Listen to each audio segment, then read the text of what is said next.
بسم اللہ الرحمن الرحیم۔ یہ جو خوبصورت عمارت آپ دیکھیں گے یہ حج بھون کی عمارت ہے بنگلور شہر میں، بنگلور کرناٹک انڈیا میں۔ جمعیت علماء ہند کا جو ادارہ ہے ادارۃ المباحث الفقہیہ، اس کا جو 17واں فقہی اجتماع منعقد ہوا وہ اسی خوبصورت عمارت کے اندر منعقد ہوا تھا۔ تقریباً پورے ہندوستان سے یہاں علماء اور مفتیان کرام تشریف لائے تھے۔ بڑے جو حضرات ہیں، چاہے وہ حضرت مولانا ارشد مدنی دامت برکاتہم العالیہ ہوں، دارالعلوم دیوبند کے محترم حضرت مفتی ابوالقاسم نعمانی دامت برکاتہم العالیہ ہوں، یا حضرت مولانا محمود مدنی صاحب ہوں یا اور حضرات ہوں، وہ تقریباً سبھی اس میں شامل تھے۔ یہاں کی جو علاقائی جمعیت ہے اس کی طرف سے بہت ہی شاندار انتظامات کیے گئے تھے علماء و مفتیان کرام کے لیے۔ تقریباً 300 سے زائد علماء و مفتیان کرام ہندوستان کے مختلف علاقوں سے تشریف لائے تھے، بلکہ بعض رات تو باہر سے بھی تشریف لائے تھے، ملک کے باہر سے۔ تو ان حضرات کے لیے بہترین انتظامات کیے گئے تھے۔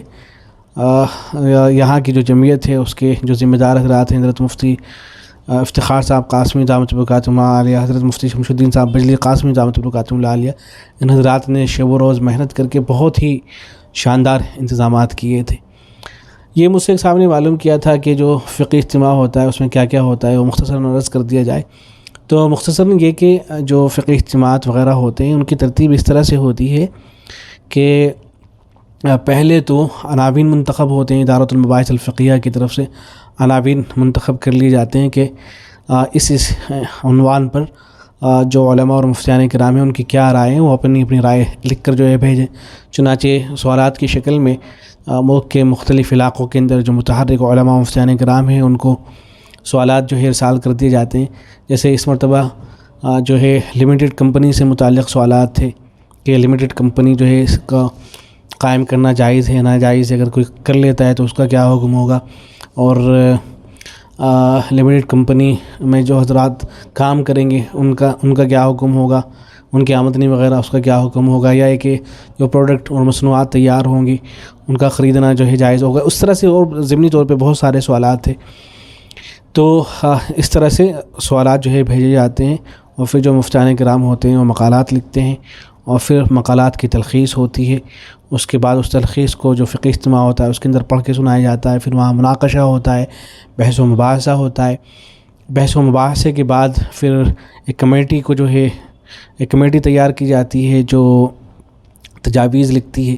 تجاویز کو تیار کرنے کے بعد پھر جو فقہی اجتماع کے اندر شریک مفتیان کرام ہوتے ہیں ان کے سامنے ان تجاویز کو پڑھ کے سنایا جاتا ہے۔ تو اگر اتفاقی طور پر کوئی تجویز منظور ہوتی ہے تو اس کے بارے میں لکھ دیا جاتا ہے کہ اتفاقی طور پر یہ بات منظور ہوئی ہے، اگر کسی میں اختلاف ہوتا ہے تو اختلاف کو ذکر کر دیا جاتا ہے۔ تو اس طرح سے بہرحال تجاویز جو ہیں وہ منظور ہوتی ہیں، اور پھر جو مفتیان کرام ہوتے ہیں جب وہ فتویٰ لکھتے ہیں تو ان تجاویز کو سامنے رکھتے ہیں اور اس بات کا ذکر کرتے ہیں کہ جو فقہی اجتماع ہوا تھا اس کے اندر یہ تجویز منظور ہوئی تھی۔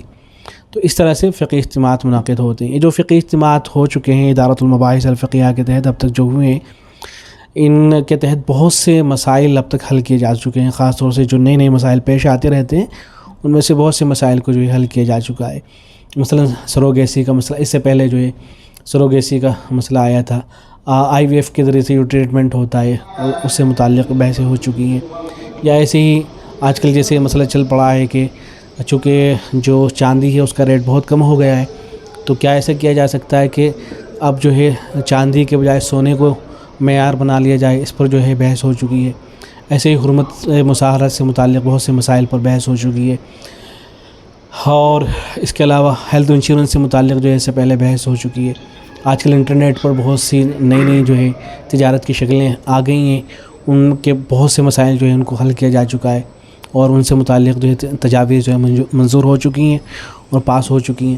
ایسے ہی بیع قبل القبض، چونکہ آج کل جو ہے انٹرنیٹ کے ذریعے سے بیع وغیرہ ہوتی ہے تو آگے سامان کو قبضے سے پہلے ہی فروخت کر دیا جاتا ہے، تو اس سے متعلق بھی بہت سی تجاویز جو ہے وہ منظور ہو چکی ہیں۔ تو بہرحال اس طرح سے جو ہے یہ سارا کا سارا ادارہ کام کرتا ہے کہ پہلے مقالے لکھے جاتے ہیں، پھر ان کی تلخیص ہوتی ہے، پھر ان پہ بحث و مباحثہ ہوتا ہے، پھر تجویز تیار ہوتی ہیں، اور ان کے بعد تجاویز کو جو ہے منظور کیا جاتا ہے، اور پھر انہی تجاویز کے مطابق مفتیان کرام جو ہیں وہ فتویٰ لکھتے ہیں۔ تو بس امید ہے کہ میں نے جو کچھ عرض کیا وہ سمجھ میں آیا ہوگا۔ السلام علیکم ورحمۃ اللہ۔